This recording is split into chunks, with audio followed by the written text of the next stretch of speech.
Have you ever really thought about this? Linguists have been wrestling with a puzzle for centuries, and it's a simple one. How do you describe a sound that you can't see or touch? Well, today we're diving into the brilliant map they invented to chart the entire world of vowels. No, seriously, give it a try. How would you explain the difference between an E sound and an OO sound to someone, but without pointing or making the sound yourself? It's way harder than you think, and the answer to that question gets to the very heart of how we organize speech itself. So, to really get a grip on the problem, we first have to talk about two very different kinds of sounds. You've got the ones that are super easy to pin down, and then you have the ones that, well, they just seem to exist in thin air.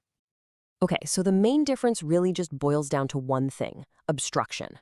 Consonants are all about blocking the air. Your lips, your teeth, your tongue, they physically get in the way and create a really clear point of contact. But vowels, they're the exact opposite. They're all about open airflow, and that very openness is what makes them so tricky to describe. Let's just try a quick experiment right now. Say the letter P. Puh. You can feel that, can't you? Your lips press together for a split second, and then they release. It's a definite physical thing. You can describe it perfectly because something is touching something else. All right, now try making an ah sound, like when you're at the doctor's office. Ah. So where did that happen? Your tongue is just kind of floating there in your mouth. Your lips are open. There's no contact point. Nothing's touching anything. How in the world are we supposed to describe that? And look, this isn't just some fun little brain teaser. This was a massive scientific headache for phoneticians. Those are the scientists who study speech sounds. They had a genuine, full-blown description problem on their hands when it came to vowels. And yeah, the official definition really just says it all. A vowel is a sound made with a relatively open vocal tract. That key phrase, open vocal tract, the fact that the air just sails right on through, that's the whole mystery right there. So you can see the issue, right? This created a huge problem. If there's no clear point of contact, how could you possibly build a consistent scientific system? How could you compare the ah in English to the ah in French or Japanese if you can't even pin down how it's made? Faced with this challenge, phoneticians did something absolutely brilliant. They figured if they couldn't describe vowels by what they touch, then they would create a conceptual map of the space inside the mouth itself. They knew that vague descriptions like "it's a more open sound" were totally useless for science.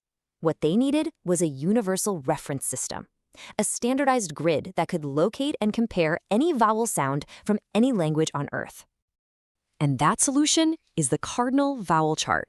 I'm telling you, this is one of the most important tools in all of linguistics, and it is such an elegant solution to this whole problem of describing the invisible. Now, it is so important to understand this.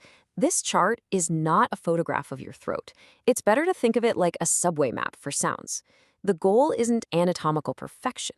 The goal is to show the relationship between the sounds, like how far apart E and OO are, based on where they're made in that big open space.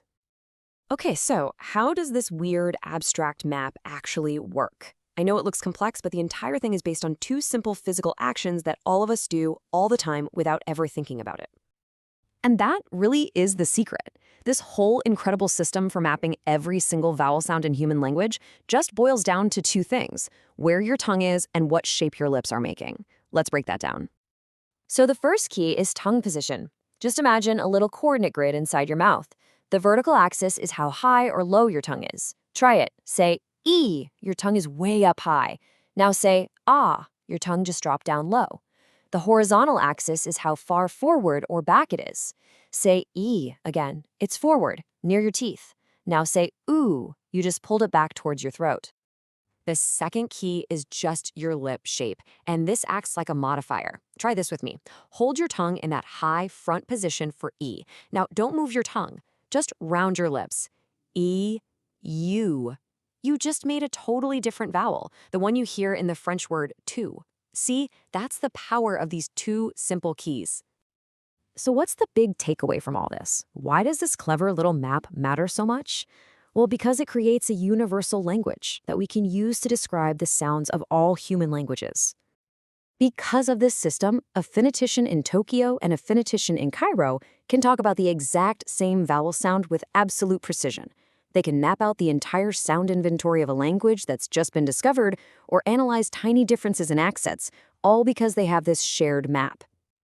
So at the end of the day, this isn't just a chart, it's a key. It's like the Rosetta Stone for sound, and it unlocks our ability to scientifically study, compare, and truly understand the fundamental building blocks of all human speech. It's really an incredible example of creating order out of something that seems so fluid and chaotic. And it kind of makes you wonder, what other invisible systems are out there, in music, in math, in nature, just waiting for someone to draw the right map?